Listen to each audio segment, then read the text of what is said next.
I have the great privilege and honor to be with Chris Desmond. How are you, Chris? I'm very good, thank you, Si. How are you today? I am well. Thank you so much for making the time. I really appreciate it. I would love for you, my friend, to introduce yourself to those that don't know you. Tell us about your background, and we'll dive right into the conversation. Awesome, thanks, mate.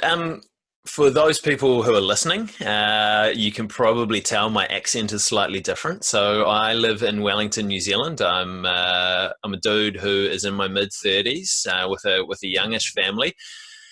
And some of the things that I do, I speak and coach and train people about performance and resilience. I've got a background as a physiotherapist or a physical therapist for those of you in North America. I've been leading teams at a local and a national level for kind of the last 5 or 6 years, and run a couple of podcasts as well. One called Leading Through Challenge, all about looking at improving our performance as leaders, and another one called Uncomfortable is Okay, which is about leaning into the discomfort of life and trying to get better at doing the hard stuff that makes life exciting. Beautiful, beautiful. And my friend, that's one of the reasons I reached out to you, is because of the work that you do and all the wisdom that you come across and can share, if you will. So, the narrative of the conference, and likewise some of the themes that we've been exploring. I would love to hear kind of what you're seeing out there and what kind of experiences you have to share with us from your perspective. Yeah, I mean, I've been talking with a lot of different people recently, some in my role as a physical therapist, but also a lot in my other role as well, and talking with a lot of leaders. And we're in the midst of obviously quite a challenging time at the moment. There are similarities to things that have happened in history, but obviously it's happening in the context of today. So environmentally, we're a little bit different to, say, the Spanish flu pandemic of about 100 years ago, in that things are much more global, we're much more interconnected, and the scope for this spread is larger. And this has thrown a lot of people into quite a tailspin, I think. There are a lot of new pressures that have gone on people through this period of time. Here in New Zealand, we're lucky enough actually to have come out of our lockdown phase, and we're starting to almost get back into business as usual. But the last few months have been quite stressful. There's been a lot of pressure on everyone here. And there's still a lot of uncertainty moving forward as well, of what's the next 6, 12, 18 months going to bring, what's the next 2 years, even kind of longer. I think, I'm no economist, but I think the general consensus is that we're going to go into a global recession. So talking with business owners around that and how that affects them. And this is really interesting as well, because I think a lot of the people that I work with are in healthcare. And a lot of the people, even pre-COVID, who work in healthcare are reasonably stressed out as well. There's higher levels of burnout in healthcare practitioners than there are in a lot of other professions. I'm sure that there are a lot that are on par with that as well. But this extra new stress that's come onto us is just layered on top of the other stresses that we previously had. And I think it's starting to slide people down towards overwhelm and burnout as well. So it's a really challenging situation for a lot of people at the moment. And I think especially people that perhaps don't have some of the strategies to pull themselves back a little bit and make sure that they are looking after themselves. Very, very well said, Chris. Can you, as we've talked, and definitely in the approaches that you can offer people dealing with stress so they don't get burned out, what are some of the things that you can what kind of guidance can you offer people as they encounter these stresses and how to deal with them? Yeah, I think probably something that is going to be quite helpful to talk about beforehand is just starting to develop a little bit of self-awareness around the stresses that you are feeling. and how well you're approaching life at that time. So I think about stress versus performance, or kind of how much load we're under versus performance. It's probably my physical therapy background that I think about it that way. But there's performance on one axis of a graph, and stress or load on the other. And there's a direct relationship between how much stress we're under and how well we're performing. And what we see is, initially, as we become under a little bit of stress, a good amount of stress, our performance starts to raise. We become more focused, we become more engaged in the task that we're working on, and we'll start to get into a little bit of a flow state. But the problem then comes when you reach that flow state, you reach the peak of the curve, and the stress keeps piling up, and then you start to slide down the other side. And that's kind of where you're heading towards burnout and overwhelm. You're noticing that, and for me, probably the first way that I notice that I'm heading down towards that stage is what I'm feeling in my body. Is my jaw a little bit tighter? Are my shoulders tensed up? Am I tight through my abs? Do I have a little bit of a sore back?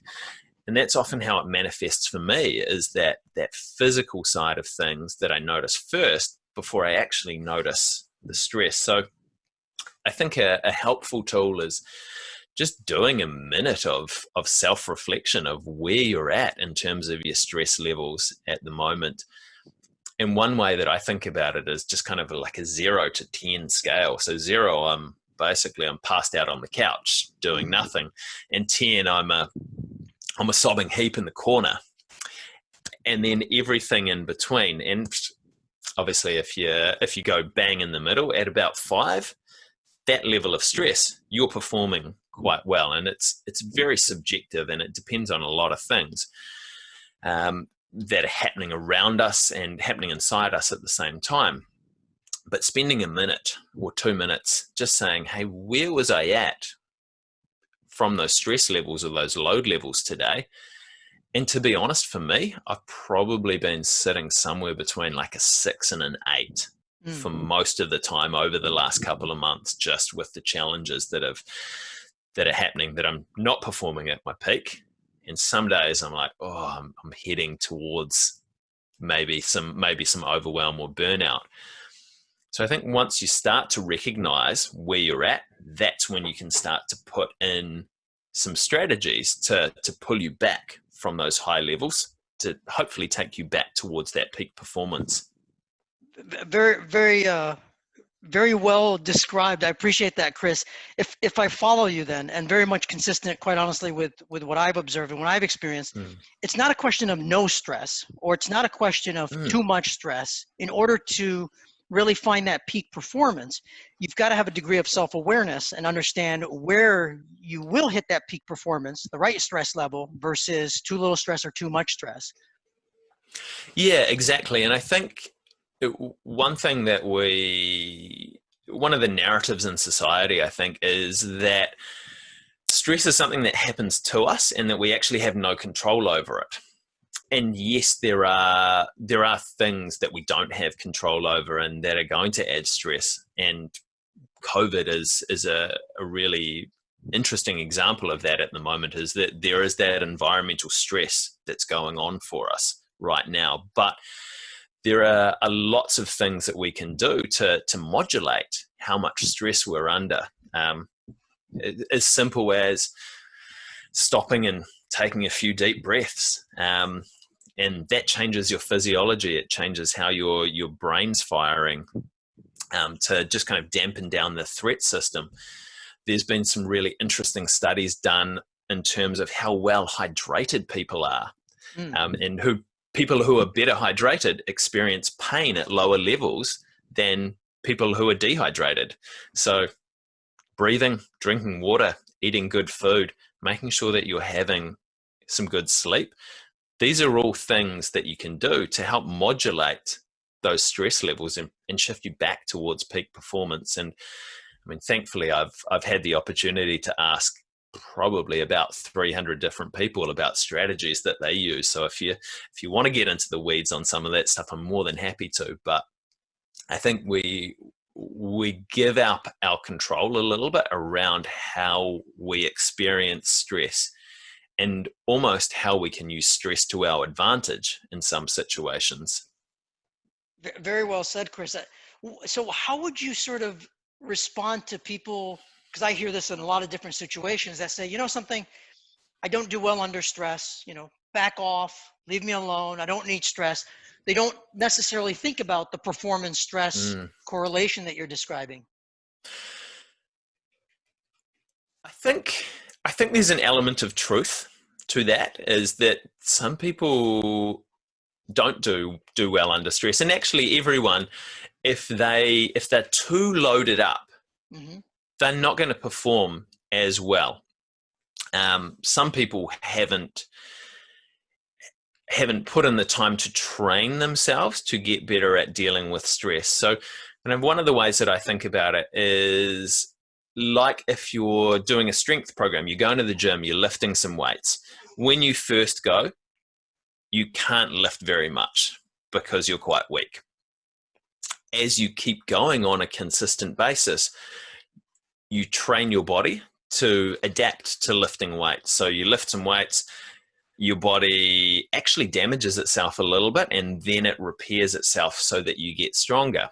And 12 weeks down the track or thereabouts, you're starting to be able to lift heavier weights, and starting to get stronger. Your body's starting to change and starting to adapt.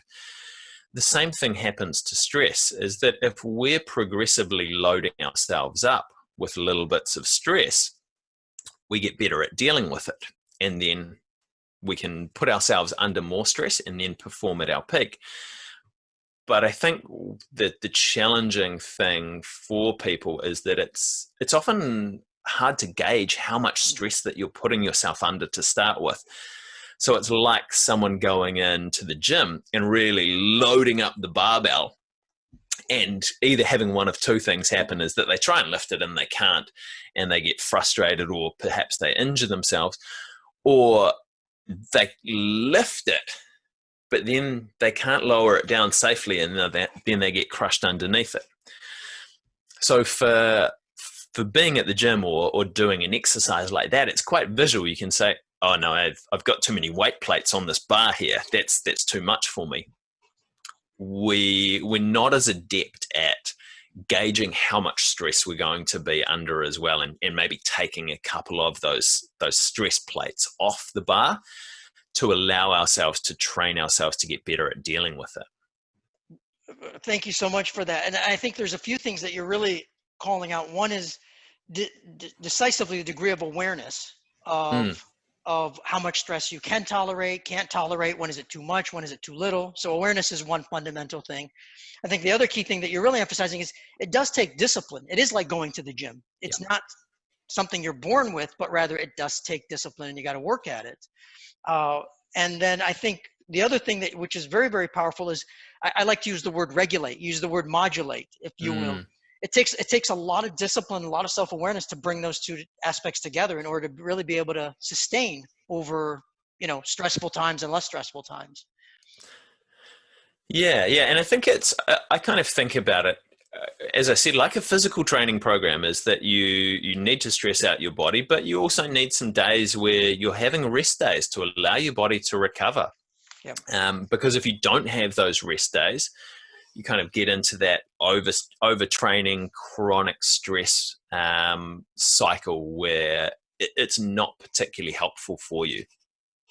So I think that touches upon two other sort of key things. One is definitely the acuteness of the stress, so you don't burn out, and asking more than anything else, kind of your thoughts there, and then recovery time as well. So chronic stress as well as recovery time that's necessary to really build that muscle and that peak performance. Yeah, and I think obviously if you can have that acute stress, it tends to be the best kind of stress training session that you go and do. I think the way that a lot of society is set up, it does promote the more chronic type of stresses that we're always working towards a deadline. We've got things to do. Our to-do list is massively long. And I know, like, this is me as well. Yeah. I talk about this stuff because I need to work on this stuff. Your to-do list is long, and then you cross off 4 or 5 of them and you think, yeah, I'm doing really, really well. But another 8 have come on the bottom of your list. You're like, oh. So there's that constant low-level threat that I've got stuff to do, and I've got stuff to do, and there are going to be consequences of me not doing it, which does promote that chronic stress. And I think, again, from a movement perspective, that some of the way that we live, in terms of we do a lot of sitting now, stresses our body out in different ways to what it's kind of evolutionary designed to. You can get into the weeds in terms of nutrition as well, and sleep, and staying up late and getting up early as well, which I'm no means an expert in, but I like to think about. So I think we haven't particularly set ourselves up great to try and minimize that kind of chronic background stress level that we have. And then obviously instances like this crisis at the moment layer on top of that as well. And because we don't have those systems in place, things can spiral out of control if we don't get a handle on them quite quickly. Very well said. Very well said. Definitely, there's a lot of variables, right? The awareness, of course, the discipline, the chronic nature of things, the acuteness, the recovery time. You know, as you kind of, Chris, blend all of sort of those aspects together, what kind of guidance would you offer, you know, people listening to us and saying, hey, you know, whether you, of course, you lead yourself, you lead other people, lead from your vantage point, you know, what guidance would you offer, my friend? Good question. I think there's probably 3 big things for me when I think about this, in terms of how we go about managing our load, how we go about managing our stress, so that we can perform well for ourselves, for our family, for our loved ones, for those that we lead, for our communities. And again, I'm going to give away my background here from that physical side of things with the analogies that I use, but I think about load, I think about direction, and I think about consistency.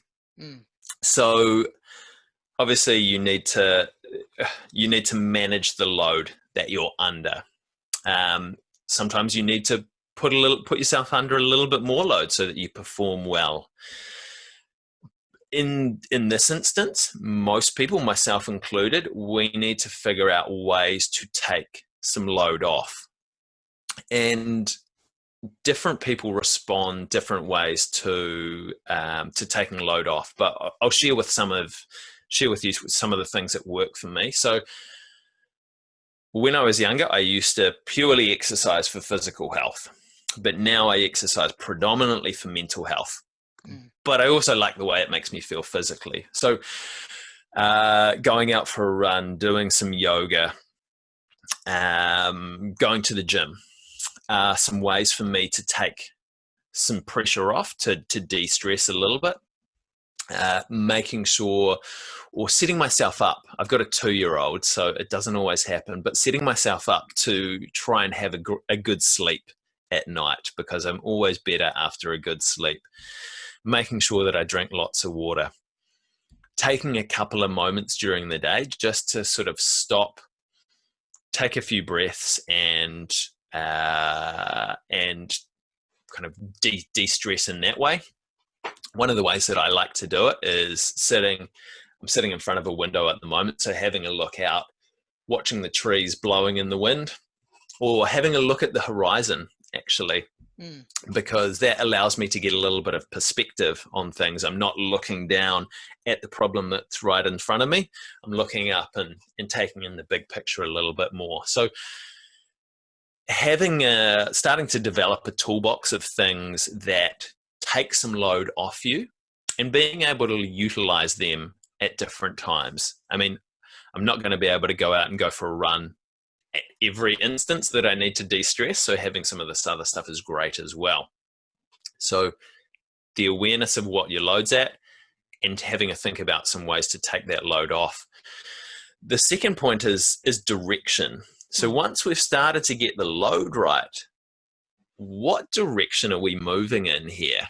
Because I've found for myself previously, and I see with a lot of other people, is that we kind of just drift along with the flow, that we're not always engaged in shaping the direction that we want to move in. So whether that's as a team, whether that's as a company, or whether that's as individuals. And I find when you're not moving in a direction that you want to move in as well, you get overloaded more easily. I think one of the really important parts of resilience in times like this and anti-fragility is having something to hope for. And what's better to hope for than having a purposeful direction that you're moving in? So making sure that you're setting a direction that's meaningful to you, to your team, to the organization that you're working with. And then the third piece of the puzzle is, like, it's really good to have these tools and to be able to do them once in a while, or have this direction that we want to move in and go at it sporadically. But we really need to be doing it consistently to get the best benefit for us. And I love James Clear's work around habit formation. And that's one of the ways that I think about sort of forming new habits and thinking, okay, how can I put these offloading strategies into my daily life? How can I set up my environment and set up the systems that I have to make this easy for me? But also, how can I think about focusing on the direction that I'm moving in a really consistent manner? So what do I need to put in place to allow myself to have that at the forefront of my mind a couple of times a day at least? And I think those are the three big things. So take some load off, set some direction, and figure out some systems to help you do this consistently at this time. Very well said. So really, there's, as they say, a lot of common sense goes a long ways, but it isn't as common to put into practice. And I really appreciate the perspective all around. Anything else to add, my good friend, to share with the world at large? No. And I think, well, actually one thing, as you said, common sense is great and having the knowledge is great, but it's putting it into practice that's where the money is. And I don't know who said this initially, but it's something along the lines of, you can't just read about push-ups. You've actually got to go and do them. So I think that taking action on whatever it is that you're doing is the vital step. Very well said. Very well said. Definitely appreciate the opportunity all around, Chris. And by all means, I think we all can benefit from just listening to the fundamentals and putting them into play. So all around, thank you so much for making the time, Chris. My pleasure. Thank you so much for doing this and for opening up the space for people to learn about this stuff. Thank you so much, Chris. Have a great one. You too.